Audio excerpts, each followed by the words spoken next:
Ábrelo.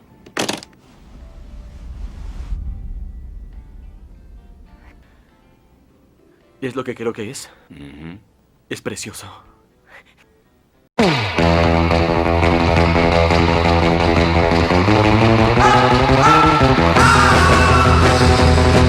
El objetivo de la clase es explicar y analizar el procedimiento de cálculo del voltaje de contacto, voltaje de paso máximo, Rho equivalente y resistencia de malla en la determinación de una malla de puesta a tierra. Podemos definir la puesta o conexión a tierra como la conexión eléctrica directa de todas las partes metálicas de una instalación, sin fusibles ni otros sistemas de protección, de sección adecuada y uno o varios electrodos enterrados en el suelo, con objeto de conseguir que el conjunto de instalaciones, edificios y superficies próximas al terreno no existan diferencias de potencial peligrosas y que, al mismo tiempo, permita el paso a la tierra de las corrientes de falla o la descarga de origen atmosférico. Los sistemas de puesta a tierra son diseñados para atender los siguientes objetivos: evitar diferencias de potencial peligrosas para las personas que laboran o transitan en las instalaciones eléctricas, contribuir a establecer valores de tensión adecuados, bajos, entre las fases sanas y tierra durante fallas residuales en los sistemas eléctricos, proporcionar una vía de baja impedancia para la operación correcta de las protecciones tales como fusibles y relés de sobrecorriente, conducir a tierra en forma eficiente la corriente proveniente de descargas atmosféricas, limitando las diferencias de potencial que pudieran producirse en la instalación. Es fundamental disponer de una puesta de tierra segura, puesto que una deficiente no solo contribuye al aumento de los tiempos de inactividad innecesarios, sino que su existencia es, además, peligrosa y aumenta el riesgo de fallas en los equipos. Para entender la importancia de una buena puesta a tierra, se suele recurrir a un símil hidráulico muy intuitivo. Si equiparamos la energía de la sobretensión a un determinado volumen de líquido, la puesta a tierra se representa a modo de embudo. Para este embudo, identificamos el diámetro de la abertura de evacuación con la calidad de la puesta a tierra.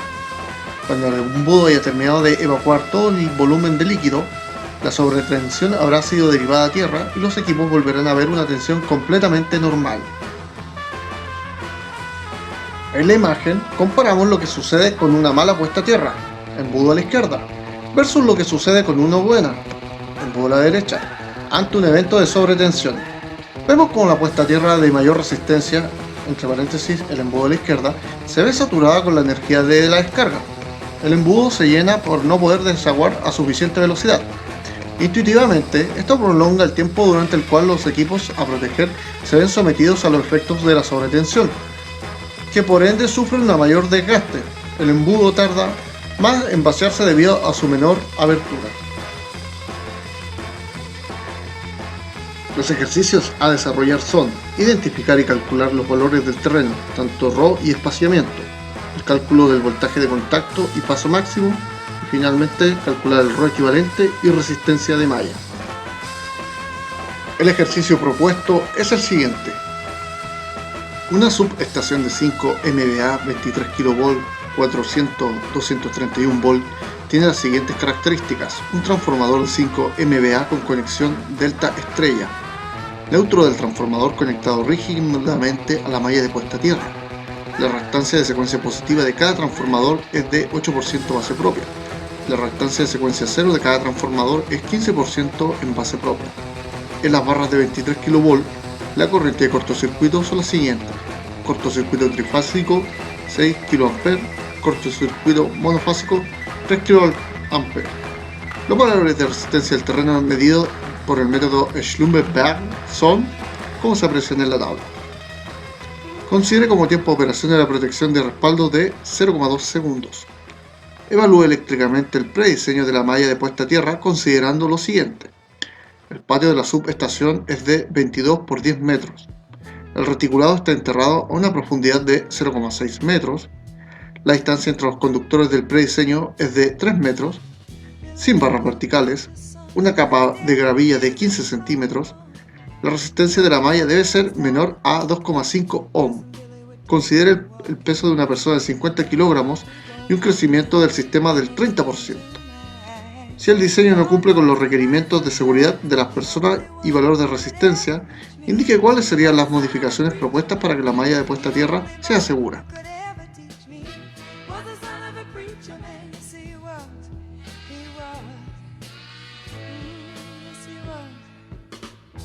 Lo primero que hay que tener en este tipo de ejercicios son los datos del RO del terreno. Muchas veces son entregados, otras veces se extraen a partir de las curvas patrones, y en este caso se entrega una medición de campo a partir del método de Schlumberger. Sin el dato del RO del terreno, técnicamente no podemos evaluar eléctricamente la malla de puesta a tierra. Para determinar el RO del terreno, disponemos de dos opciones: determinarlo mediante una media aritmética o promedio de las mediciones. La segunda, emplear el software IP2Win.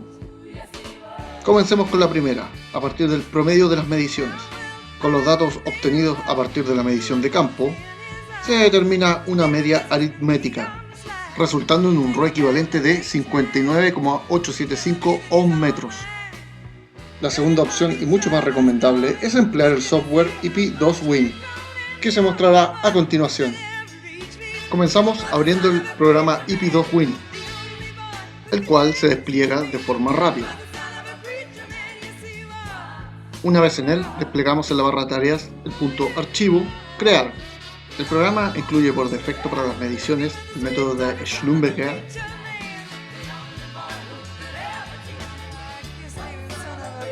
el de Banham,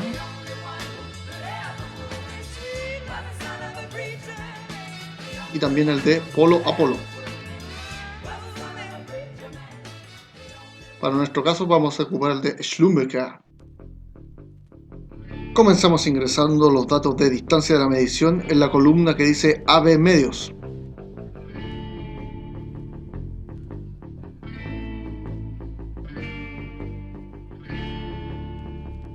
La columna MN significa longitudes de líneas de medición.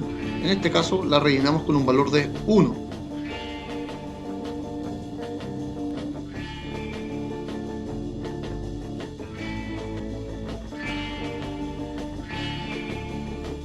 La última columna RO-A equivale al RO aparente obtenido en las mediciones. Es importante mencionar que a medida que ingresamos los valores, la curva se va creando de forma automática.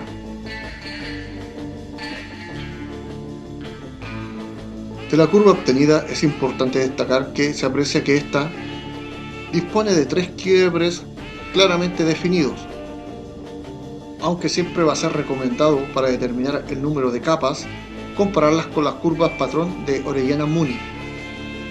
Continuando con el empleo del software, a continuación corresponde guardar el archivo. Ingresamos cualquier nombre y este se guardará en formato TXT. Apretamos OK y nuevamente se va a guardar el archivo, esta vez en formato IP. Realizado esto último, se va a desplegar una ventana de RO con respecto a distancia y otro donde están los datos de cada una de las capas. En la ventana de los datos del terreno se aprecia que este tiene un error de medición muy alto, equivalente al 7,3%. A la vez, por defecto, siempre considerará dos capas, donde la capa 1 tiene un RO de 96 ohm metros y un espaciamiento de 1 metro, mientras que la capa 2 de 46 ohm metros y su espaciamiento es infinito. Mientras que en la ventana que aparece la gráfica, la línea azul la podemos ajustar o mover manualmente, variando con esto el porcentaje de error.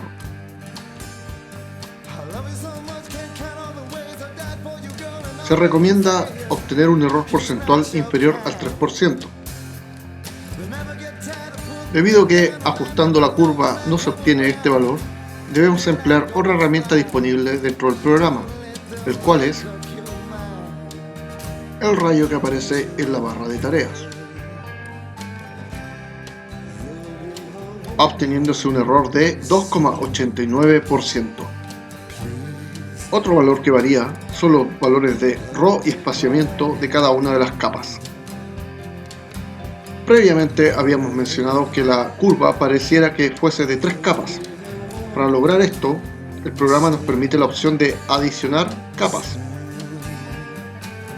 Si adicionamos una tercera capa y a la vez ajustamos automáticamente el porcentaje de error, notaremos que este cae considerablemente, aproximadamente a un valor de 0,574%.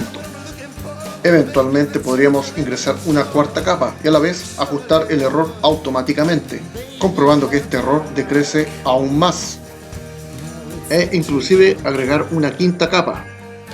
Pero notaremos que a medida que agregamos capas, el error ya no decrecerá de forma considerable. Entonces queda la duda, ¿cuántas capas debo agregar? La respuesta es agregar las capas necesarias para que el error sea inferior a un 3%. Aunque basándonos en las curvas patrón de Orellana-Mooney, se recomienda no agregar más de 4 capas, puesto que en ese estudio es el número máximo de capas analizadas. Para finalizar, nuestra curva la consideraremos con 3 capas y los siguientes valores. Para finalizar, nuestra gráfica, comparándola con las curvas patrón, se asemeja a la número Q3. Aunque el cómo y el por qué lo veremos más adelante. A continuación, analizaremos los factores que determinan la resistividad del terreno, comenzando por su naturaleza. Los terrenos son buenos, regulares o malos conductores en función de su naturaleza. El conocimiento de esta es el primer paso para la implantación de una adecuada puesta a tierra. No existe una clasificación perfecta definida de terreno, por lo que hay que limitarse a señalarlos en forma general. En todo caso, un sistema de puesta a tierra que es completamente adecuado para un tipo de suelo puede no ser adecuado para otro tipo de terreno.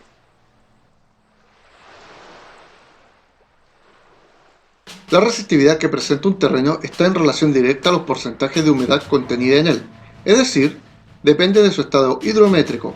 Al aumentar la humedad disminuye la resistividad y al disminuir la humedad aumenta la resistividad. En todo caso, siempre que se añade agua a un terreno, disminuye su resistividad respecto al que tendría en seco. La tierra fundamentalmente puede encontrarse en 3 condiciones características invariables: seca, húmeda y congelada. Los casos más desfavorables son totalmente seca o totalmente congelada. La tierra seca es un aislador excelente al aire y al sol.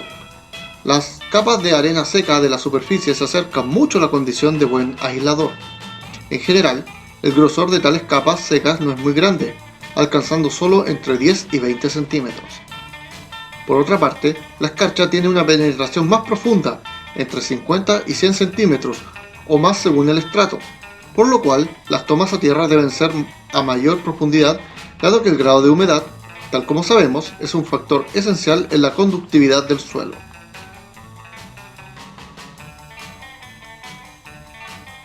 Como es sabido, la cantidad de agua presente en el suelo es un factor determinante en la resistividad del mismo, y la del agua está determinada por la cantidad de sales disueltas en ella. Al existir una mayor concentración de sal en el suelo, este mejora su conductividad. En forma general, entonces, se podría establecer que a mayor contenido de sal en el terreno, mejor conductor este es. Una mayor compactación del suelo disminuye la distancia entre las partículas que lo conforman, logrando así una mejor conducción a través del líquido contenido en este. El suelo, al estar compuesto de partículas más pequeñas, entre paréntesis, menor granulometría, son más compactos, densos y osmóticos en la mayoría de los casos. Al retener la humedad por periodos largos de tiempo, los suelos por lo general presentan una resistividad casi uniforme, independiente de las temporadas de lluvia y sequía.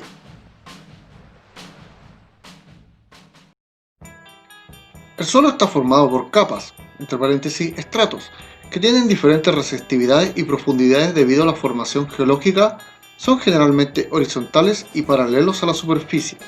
Existen estratos que se presentan en forma inclinada o verticales debido a fallas geológicas, pero para los estudios se asumen horizontales. Después de este breve análisis del terreno, Comenzaremos con los primeros cálculos. Importante, para el resto de cálculos consideraremos el RO obtenido a partir del software IP2Win. Lo primero a determinar en nuestra malla de puesta a tierra es el voltaje de contacto y paso máximo. La pregunta es, ¿qué es cada uno de estos? Se define como la diferencia de potencial máximo que podría experimentar una persona a través de su cuerpo cuando se presenta una corriente de falla en la subestación eléctrica o patio de maniobras. De estas tensiones máximas se distinguen tres.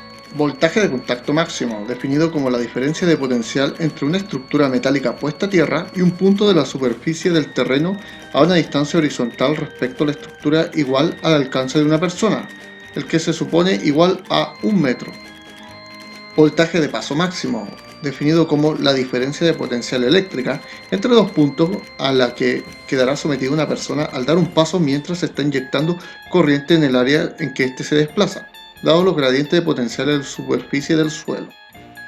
Y finalmente la tensión transferida, definida como un caso especial de la tensión de contacto, y se presenta cuando una persona de pie dentro del área de una subestación eléctrica toca un conductor, puesta a tierra en un punto remoto, o cuando una persona parada en un punto remoto toca un conductor conectado a la malla de puesta a tierra. ¿Cómo podemos calcular el voltaje de contacto y paso máximo? Según la ley de Ohm, el voltaje se calcula a partir del producto de I por R, siendo I la corriente de fibrilación, determinada a partir de la masa de la persona que se esté electrocutando y el tiempo de operación de la protección de respaldo. Por contraparte, la resistencia del voltaje de contacto y paso máximo se define de la siguiente forma: 1000 ohm considerando la resistencia del cuerpo humano, más 1,5 para el voltaje de contacto, o 6 para el voltaje de paso, por C sub S, o el factor de reducción de potenciales debido a la capa superficial, y finalmente el Rho superficial. Si analizamos cada una de las variables, los 1000 ohm de la resistencia del cuerpo humano es un valor típico para el dimensionamiento de mallas de puesta a tierra, aunque eventualmente una persona con todos sus equipos de protección personal puede aumentar este valor al emplear calzados y guantes con aislación adecuada. Como se aprecia en el cuadro, el hule es un excelente aislador, mucho mejor que la piel humana. El voltaje de paso es mayor al de contacto debido a lo siguiente: el individuo queda en paralelo con respecto al objeto que toca y el suelo, mientras que en el de paso el individuo queda en serie con respecto al suelo. He ahí por qué el voltaje de contacto es menor con respecto al voltaje de paso máximo. El Rho superficial es la resistividad del terreno donde el individuo propiamente tal está parado. Normalmente este Rho superficial se modifica artificialmente adicionando un material de alta resistividad, empleándose normalmente gravilla, puesto que dispone de las siguientes ventajas: alta resistividad, aproximadamente 3000 ohms, no aposa el agua, por lo tanto se mantiene con un valor invariante frente a la humedad, fácil instalación y a la vez permite el libre tránsito de vehículos y maquinarias dentro del patio de la subestación. Finalmente queda el valor de C sub S, o el factor de reducción de los potenciales debido a la capa superficial. Producto de la variación artificial de la resistividad del suelo, se provoca una no uniformidad en el terreno en el sentido vertical. Se introduce así el factor de disminución de la capa superficial, o C sub S, que puede ser considerado como un factor de corrección para calcular la resistencia efectiva del pie de una persona en presencia de un material superficial de espesor finito. Para el caso del voltaje de contacto y paso máximo, C sub S debe ser el primer valor a calcular. Elementos importantes a considerar en C sub S. En el numerador, el cociente entre el Rho de la primera capa y el Rho de la gravilla. Aquí radica la importancia de disponer de los datos del terreno previamente calculados mediante el software IP2Win. Del cociente del Rho de la primera capa y la gravilla podemos destacar lo siguiente: mientras más bajo sea el Rho de la primera capa con respecto a la gravilla, menor será el valor del numerador. Si el Rho de la primera capa y de la gravilla se igualan, el numerador se volverá 0, por lo que nuestro C sub S será 1. Y si el ρ de la primera capa es mayor al de la gravilla, nuestro numerador se volverá negativo, haciendo que nuestro C sub S tenga un valor mayor a 1. Por aparte, el denominador varía acorde cuánto sea el espesor de la capa de gravilla distribuido en el suelo de la subestación.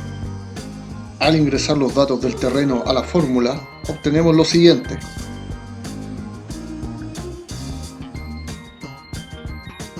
Resultando en 0,77697. Con lo obtenido calculamos el voltaje de contacto y paso máximo, obteniéndose un valor para el voltaje de contacto de 1166,23 volt y para el de paso 3387,019 volt. Queda la siguiente duda: ¿qué voltajes de contacto y paso máximo podemos obtener en el terreno si es que no dispersamos una capa de gravilla? Como apreciamos, la única diferencia en este cálculo es el C sub S y el ρ superficial, puesto que no hay gravilla. De lo cual se obtienen valores de 298,56 y 416,1036 volt.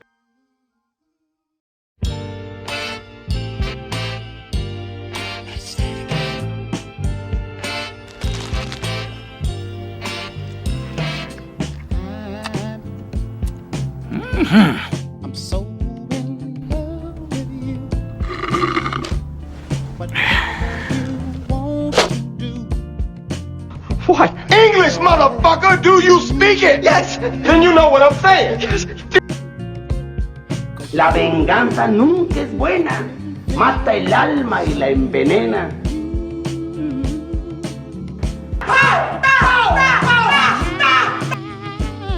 Want to spend my life with you. Continuamos con el segundo punto, el prediseño de la malla de puesta a tierra. Nuestro primer cálculo a determinar es el perímetro y área donde ésta se emplaza. Recordemos que el patio de la subestación es un rectángulo debido a sus dimensiones. Comenzaremos con el cálculo de su superficie, la cual es de 22 por 10 metros. Por seguridad, cuando disponemos de la superficie de una subestación, debemos adicionar 1 metro a cada uno de sus extremos, tanto en el ancho como en el largo. Con esta nueva información, cada arista del rectángulo quedará con una dimensión de 24 por 12 metros. Calculamos el perímetro, el cual es 2 veces la suma de 24 más 12, dando como resultado 72 metros. Continúa el área, el cual es A por B, resultando en 288 metros cuadrados. Seguimos con el cálculo estimado de la resistencia de malla. Cálculo simplificado que nos dará una aproximación del valor de esta. Se calcula a partir del ρ de la primera capa dividido en 4 por raíz cuadrada de pi dividido por el área de la malla. A priori podemos observar que a mayor ρ de la primera capa, la resistencia de malla será mayor, mientras que si aumentamos el área de la malla propiamente tal, esta hará que decrezca la resistencia de malla equivalente. La fórmula previamente descrita considera que es una placa metálica circular enterrada a profundidad 0, vale decir, está sobre la superficie del terreno.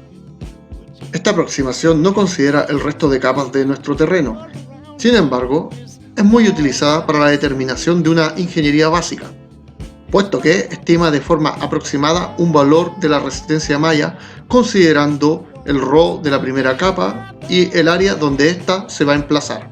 Para lograr una mejor precisión en el cálculo se puede adicionar lo siguiente: el cociente entre el ρ de la primera capa y el largo del conductor. Para nuestro cálculo solamente consideraremos la primera opción. Ingresamos los valores de las variables, de la cual obtenemos un valor de 2,693 ohm. Es importante destacar que esta fórmula también nos permite determinar un área mínima para una requerida resistencia de malla de puesta a tierra, a partir del despeje de la fórmula. Consideremos que se aceptan para la mayoría de los sistemas de transmisión y para las grandes subestaciones resistencias de puesta a tierra alrededor de 1 ohm o menores, mientras que en las pequeñas subestaciones de distribución usualmente se acepta un rango de 1 a 5 ohm, dependiendo de las condiciones del local. Con este requisito de resistencia y conociendo los valores del Rho del terreno, podemos estimar un área aproximada para el proyecto de ingeniería que requeramos realizar. Por ejemplo, si a nuestra malla de puesta a tierra consideráramos un valor máximo de 1 ohm, el área a emplear debería ser de 7.964.32 metros cuadrados. Continúa el turno del largo del conductor, vale decir la longitud total de todo el conductor empleado en la confección de la malla de puesta a tierra. Veamos las variables que influyen en la determinación del largo del conductor. El cálculo considera todo el perímetro y el material empleado en el reticulado para la confección de la malla de puesta a tierra. Como se aprecia en la fórmula, el parámetro más importante en la determinación del largo del conductor es la distancia entre los conductores, o vale decir, la distancia entre el reticulado. Una gran separación de los conductores del reticulado hará que la malla de puesta a tierra sea más barata, al emplear menos conductor. Sin embargo, es factible que esta malla sea insegura, como veremos en los cálculos más adelante. En contraparte, si reducimos considerablemente la distancia al reticulado, es factible que nuestra malla sea segura, pero se encarece considerablemente. Surge nuestro primer problema de ingeniería. ¿Cuánto debe ser la distancia al reticulado ideal? ¿Aquella que beneficie el costo o la seguridad? La respuesta es muy amplia, pero depende principalmente del mandante. Pero nos puede ayudar de sobremanera la siguiente fórmula para determinar la distancia al reticulado a partir de cuánto material disponemos y las dimensiones de dónde se va a emplazar la malla de puesta a tierra. Volviéndonos a nuestro cálculo, el largo del conductor lo determinamos a partir de las siguientes variables, resultando en 228 metros. Continuamos con el cálculo del Rho equivalente. La mayoría de los procedimientos de diseño de mallas de puesta a tierra están basados en la suposición de terreno homogéneo o a lo sumo considerando la existencia de un estrato superior de espesor finito, seguido de un medio semi-infinito de distinta resistividad. La resistividad equivalente de un terreno corresponde al valor que mantiene invariante las características eléctricas de la puesta a tierra, con respecto al modelo de terreno y a la realidad. La reducción a un terreno de 2 capas es preferible frente a un modelo de terreno homogéneo, tanto por la información que mantiene como por el efecto de las capas sobre los parámetros de la puesta a tierra. Por definición, la resistividad equivalente es función de la zona de influencia de la malla y en consecuencia de las dimensiones del electrodo a tierra, además de los parámetros propios del terreno. Para modelar un terreno de n capas a uno homogéneo existen diferentes métodos o formas, de las cuales destacamos el método de Tapper y Gross, utilizado para reducir un terreno bi-estratificado a partir de las mediciones obtenidas por el método de Bernard, reducción de un terreno bi-estratificado mediante ábacos, y por último, y el que vamos a analizar, el método de Boole-Dobbs-Jacobs, el procedimiento de reducción más ampliamente utilizado, debido a su simplicidad. El método se basa en la reducción de un modelo multiestratificado de terreno a uno equivalente de 2 capas, que debe ser de tal manera que mantenga invariante el valor de la resistencia de puesta a tierra. El modelo que define este método se puede descomponer en 2 partes. Cálculos generales basados en la dimensión y profundidad de la malla de puesta a tierra, y cálculos específicos a partir de los valores de Rho y espaciamiento de cada una de las capas. Con los valores calculados se reducen las n capas a una sola capa equivalente. Comencemos con los cálculos generales, a partir del primer valor R, compuesto de la raíz cuadrada del cociente entre el área de la malla y pi. Numéricamente hablando, son raíz cuadrada de 288 dividido en pi. lo cual nos da un valor de 9,754. Continuamos con r sub 0 cuadrado, el cual se compone del valor de r cuadrado menos la profundidad de entierro de la malla con respecto a la superficie al cuadrado, obteniendo un valor de 91,313. Finalizamos los cálculos generales con q sub 0 cuadrado, compuesto por la suma de r más la profundidad de entierro de la malla multiplicado por 2 veces r, dando un total de 194,836. Toca el turno de los cálculos específicos de cada una de las capas del terreno. Importante destacar que estos cálculos se efectúan al n número de capas menos 1, siendo la última capa la infinita. Para el caso de nuestro terreno, se deberá efectuar solo dos cálculos de las variables presentadas. Comenzando por u1 al cuadrado. Se compone de q sub 0 cuadrado más r0 cuadrado más la profundidad de la capa al cuadrado, dando en 287,06. En el caso de u2 al cuadrado, el único parámetro que varía es la profundidad de la capa. Recordemos que la profundidad de la capa corresponde a la sumatoria de los n espaciamientos con respecto a la superficie. Aclarado este punto, el valor de u2 al cuadrado nos da 482. Continuamos con b sub 1 al cuadrado. Se destaca la similitud con respecto a la fórmula general para resolver ecuaciones cuadráticas. Es importante destacar que este valor siempre da positivo. Errores comunes al calcular esta variable son elevar al cuadrado los valores de q0 al cuadrado y r0 al cuadrado, obteniéndose de este error un número imaginario. Aclarado ese punto, se obtiene de b1 cuadrado un valor de 90,522. En contraparte, v2 cuadrado se obtiene un valor de 40,2764. Ya casi al final, determinamos f sub n, definido como la raíz cuadrada de la diferencia entre 1 y el cociente de v sub n cuadrado y r sub 0 cuadrado.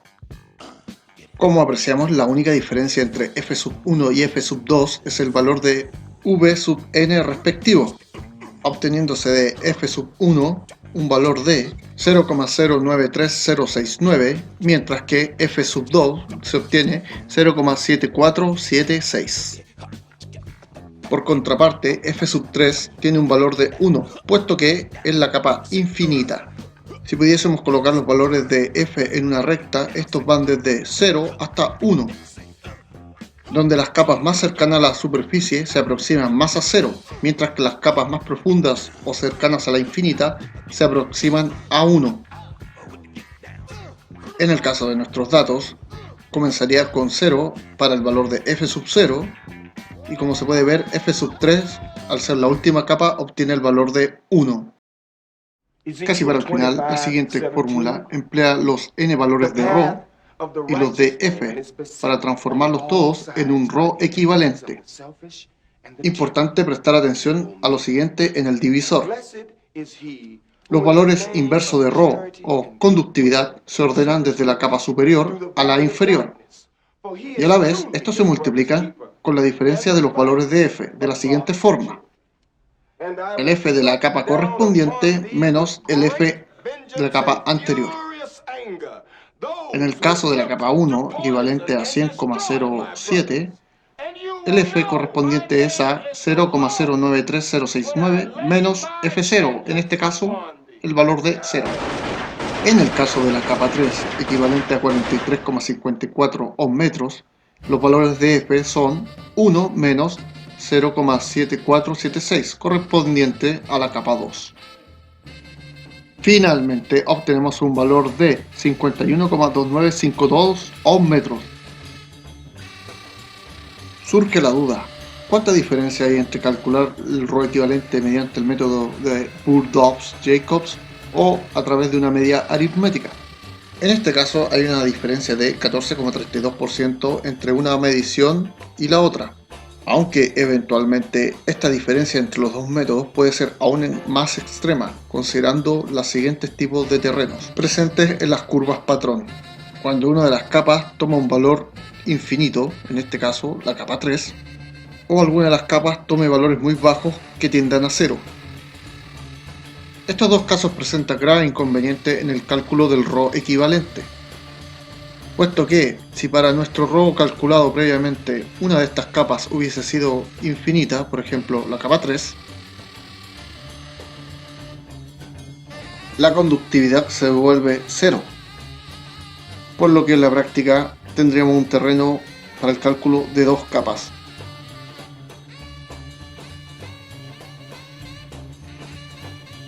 Más complejo aún se vuelve esto si tenemos una capa con un RO cercano a 0, donde la conductividad de la capa 3 tendrá a infinito.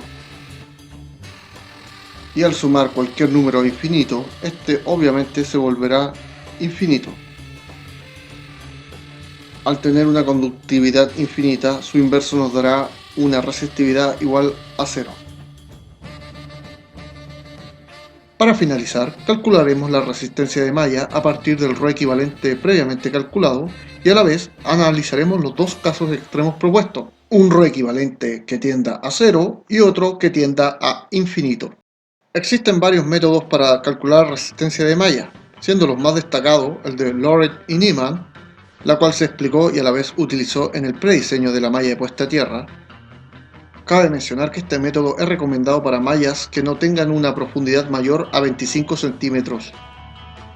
La fórmula de Schwarz, empleada para el cálculo de mallas tanto horizontales y barras verticales, y para nuestro caso la fórmula o método propuesto por Sperak, la cual consiste en lo siguiente. De la fórmula podemos apreciar que influyen directamente a la resistencia de malla el largo del conductor, el área propiamente tal, y en menor medida la profundidad de la malla enterrada. Cabe mencionar que esta fórmula propuesta por Sperak es recomendada para mallas enterradas entre 0,25 a 2,5 metros de profundidad. Si nuestra malla está sobre esas medidas, se recomienda emplear la fórmula de Schwarz. Calculemos el valor de la resistencia de malla.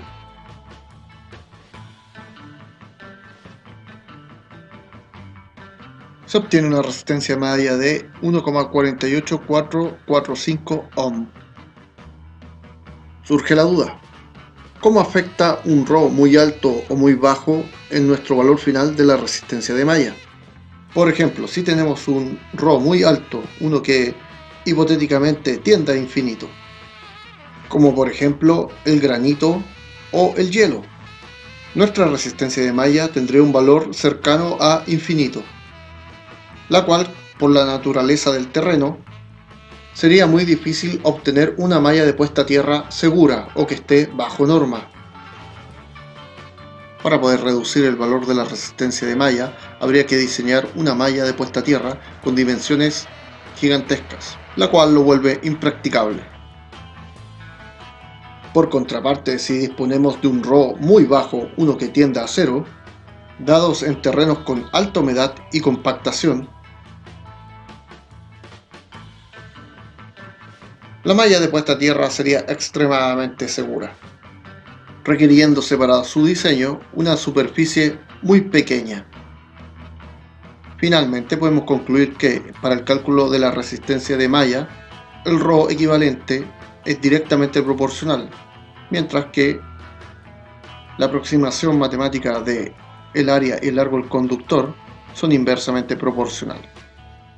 Para finalizar, dejo la inquietud abierta para despejar el área de la malla en el método de Sperak, objeto de calcular un área de malla de forma más precisa en comparación a la fórmula de Loret y Niemann a partir del RO equivalente y el largo del conductor. Pero, tratar de despejar esta fórmula, puedo decir que es un misterio, muy misterioso.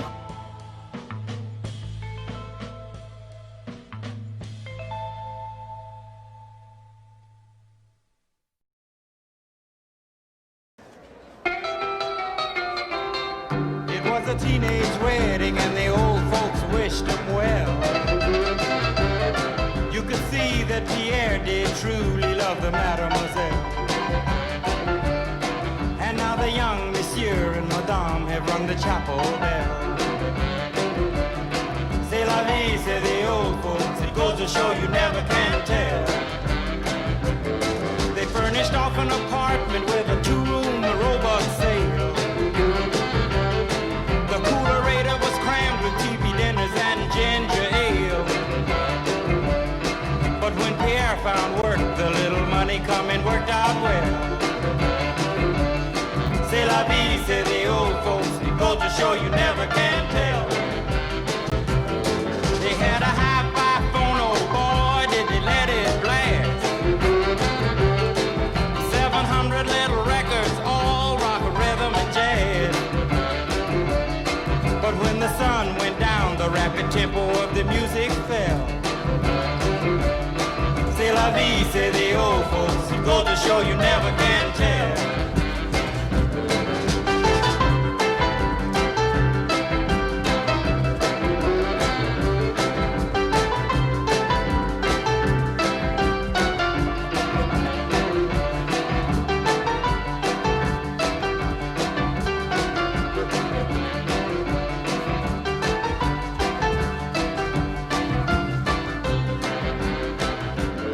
They had a teenage wedding and the old folks wished them well. You could see that Pierre did truly love them.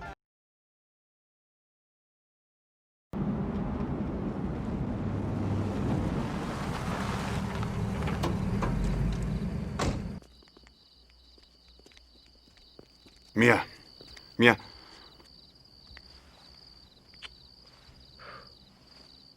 Vincent, ¿Cómo crees que debamos manejar todo esto? Ahora, si me disculpas, me iré a casa para que me dé un infarto.